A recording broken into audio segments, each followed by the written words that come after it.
Assalamualaikum warahmatullahi wabarakatuh. Waalaikumsalam warahmatullahi wabarakatuh. Baiklah, pada kali ini kita sampai kepada pembelajaran atau proyek P5 dan PPNA, yaitu profil penguatan pelajar Pancasila dan profil pelajar rahmatan lil alamin. Pada pembelajaran kali ini, nanti tujuan pembelajarannya adalah yang pertama untuk mengembangkan kompetensi dan karakter pelajar Pancasila dan pelajar rahmatan lil alamin melalui kegiatan bertema kearifan lokal, serta proyek ini sebagai sarana untuk mengajak peserta didik mengenali potensi lokal dan melestarikan lingkungan. Adapun penilaian pada pembelajaran kali ini, yang pertama tentang P5, yaitu beriman bertakwa kepada Tuhan Yang Maha Esa dan berakhlak mulia. Assalamualaikum warahmatullahi wabarakatuh. Baiklah, anak-anak bapak semuanya, kali ini kita lanjutkan yaitu proyek penguatan pelajar rahmatan lil alamin. Baiklah, untuk materi kita pada hari ini yaitu mengenai lingkungan.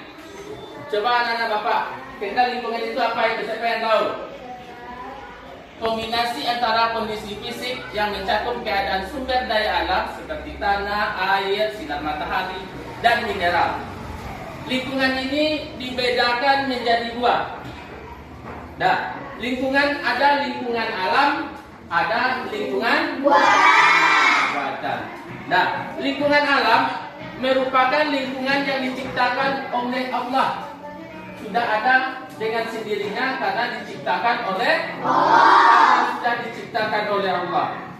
Kemudian ada juga lagi lingkungan buatan. Lingkungan buatan merupakan lingkungan yang terbentuk karena tindakan atau yang dilakukan oleh manusia. Jadi bedanya kalau lingkungan alam itu tercipta dengan sendirinya atau dibuat oleh Allah Subhanahu wa taala, sementara lingkungan buatan diciptakan oleh manusia. Diciptakan oleh manusia. Coba perhatikan gambar yang ada di depan. Ini adalah contoh lingkungan alam. Yang pertama, apa contohnya? Yang tercipta dengan sendirinya. Yang kedua lagi ada pegunungan. Dia ada pegunungan? Itu juga termasuk contoh lingkungan alam. Itu juga termasuk contoh lingkungan alam yang diciptakan oleh Allah Subhanahu wa taala. Selanjutnya ada sungai. Sungai juga sudah tercipta dengan sendirinya atau diciptakan oleh Allah Subhanahu wa taala. Apalagi contoh yang lainnya? Ada lagi bagus Kaira. Ada danau. Danau juga sudah tercipta dengan sendiri. Itu merupakan contoh lingkungan alam. Itu merupakan contoh lingkungan alam. Jadi lingkungan alam itu lingkungan yang tercipta karena Allah Subhanahu wa taala. Selanjutnya lagi ada lingkungan buatan. Lingkungan buatan tadi apa katanya? Lingkungan yang dibuat atau diciptakan oleh manusia, oleh campur tangan manusia. Contohnya apa? Sawah. Sawah memang dikerjakan atau dibuat oleh manusia. Apalagi contoh lingkungan buatan? Bendungan. Apalagi contoh lingkungan taman. Itu merupakan lingkungan yang dibuat sendiri oleh manusia.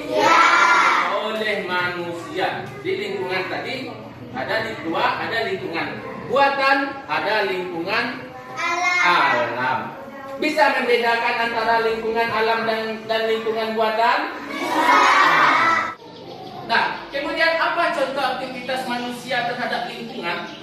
Aktivitas manusia terhadap lingkungan ini juga dibedakan menjadi dua. Yang pertama ada aktivitas yang ramah terhadap lingkungan.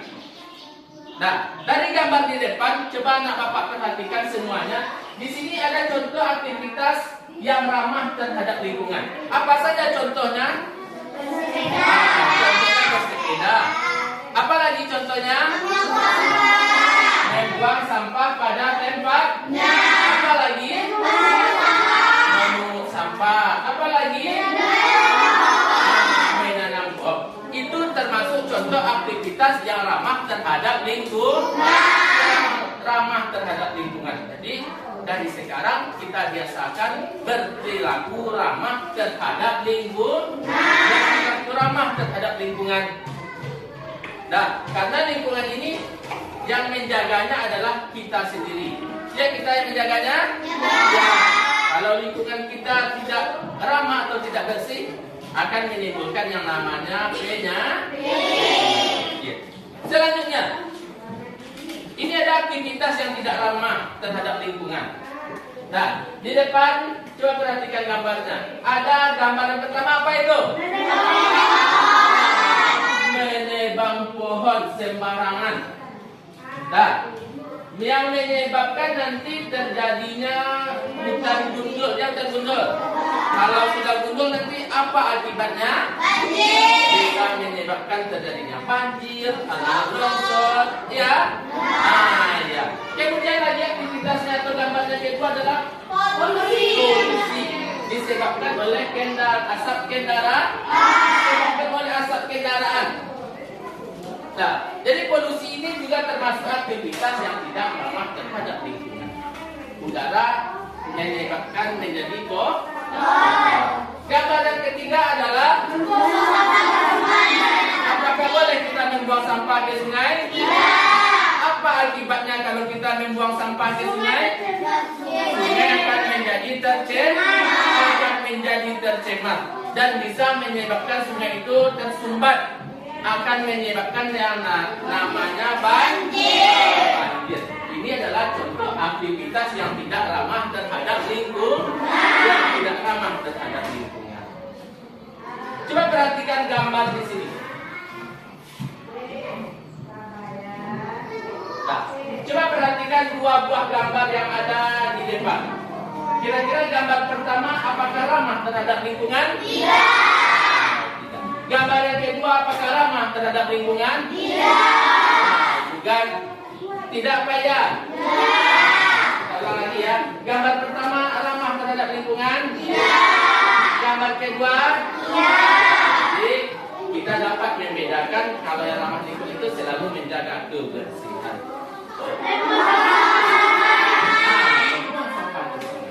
Gambar yang kedua apakah ramah terhadap lingkungan? Gambar apa itu? Gambar yang ketiga apakah ramah terhadap lingkungan? Apa kegiatan tersebut? Melakukan gotong royong, membersihkan lingkungan. Gambar yang keempat apakah ramah terhadap lingkungan? Gambar apa itu? Itu membuang sampah atau membuang limbahnya ke laut. Jadi anak-anak Bapak semuanya bisa membedakan mana yang aktivitas yang ramah terhadap lingkungan dan mana aktivitas yang tidak ramah terhadap lingkungan. Juga tadi anak Bapak sudah belajar yaitu mana yang lingkungan alam, mana yang lingkungan buatan. Nah, sekarang untuk tugasnya, di sini ada tugas anak Bapak minta untuk menentukan contoh aktivitas yang ramah terhadap lingkungan dan contoh aktivitas yang tidak ramah terhadap lingkungan. Nah, silakan dikerjakan.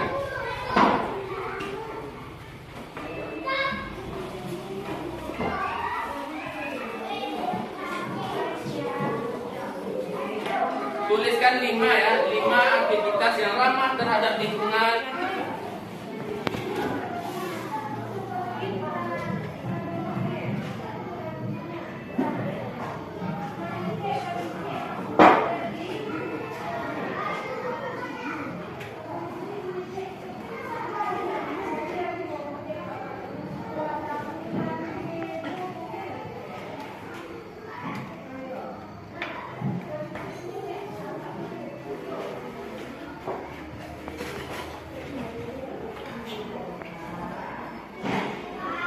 Anak Bapak semuanya.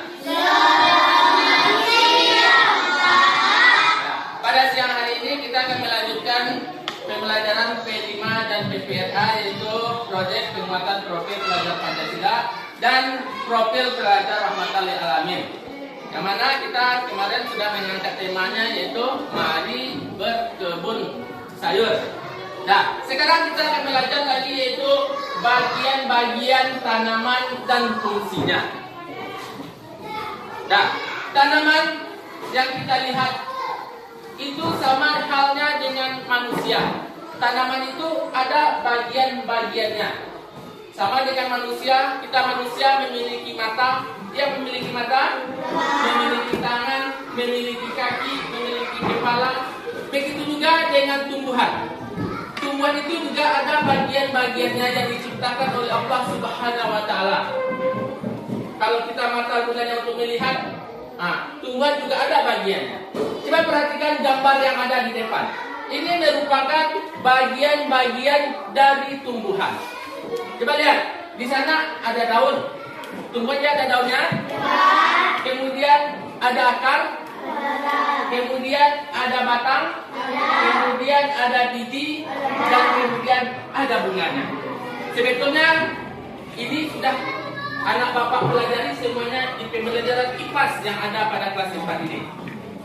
Nah, bapak tidak perlu lagi mengulang sebetulnya. Tetapi coba kita perhatikan terlebih dulu. Ini ada akar. Akar fungsinya adalah untuk menyerap air dan mineral serta menumbuhkan tanaman. Nah, jadi makanan yang dibutuhkan oleh tumbuhan itu yang mencarinya adalah fungsi buah adalah sebagai tempat menyimpan cadangan makanan dan sebagai tempat dari biji pada tumbuhan tersebut. Nah, ini contohnya ini gambar apa ini? Gambar apel. Iya, gambar apel. Nah, di sana ada bijinya di dalam buah tersebut. Nah, itu bagian dari. Nah, dari pembelajaran hari ini kita sudah mengetahui fungsi dari bagian-bagian pada tumbuh, dari bagian-bagian pada tumbuhan. Nah, setelah ini Bapak akan memberi waktu anak-anak Bapak sekitar 5 menit untuk pergi keluar dan memperhatikan bagian-bagian tumbuhan yang ada di sekitar lingkungan madrasah kita. Lalu anak Bapak nanti buat gambarnya. Nah, ini pokoknya bagiannya daun. Ini batangnya, ini akarnya, ini pokoknya. Nanti dibikin gambarnya. Paham semuanya? Nah, setelah ini silakan keluar 5 menit. Ini sebelumnya Bapak bagikan dulu lembar pekerjaan.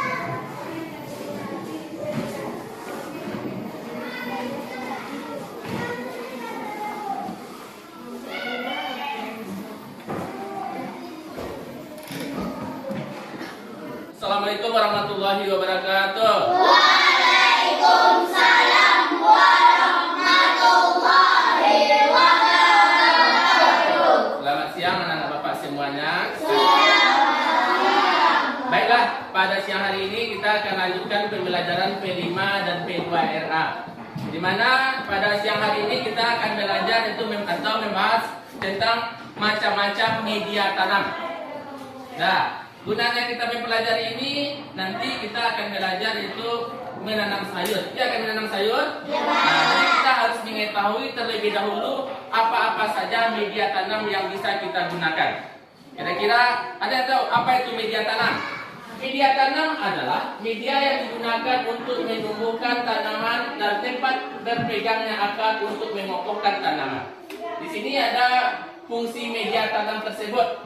Yang pertama sebagai tempat tumbuh dan berkembangnya akar, kemudian penopang tanaman dan penyedia unsur hara serta penyedia air bagi tanaman. Nah, itu adalah pengertian media tanam. Sekarang Bapak akan melihatkan video macam-macam media tanam.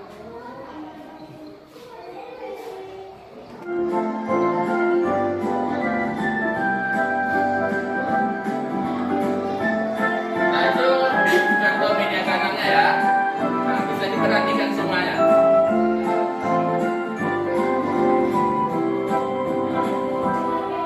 Hai semua, assalamualaikum. Bertemu lagi di sini bersama Mama Rainbow. Di video kali ini kita akan bercerita mengenai hal yang sangat penting, bahkan merupakan komponen utama ketika kita akan bercocok tanam. Apakah itu? Ya, kali ini kita akan bercerita mengenai media tanam. Media tanam adalah suatu media atau bahan yang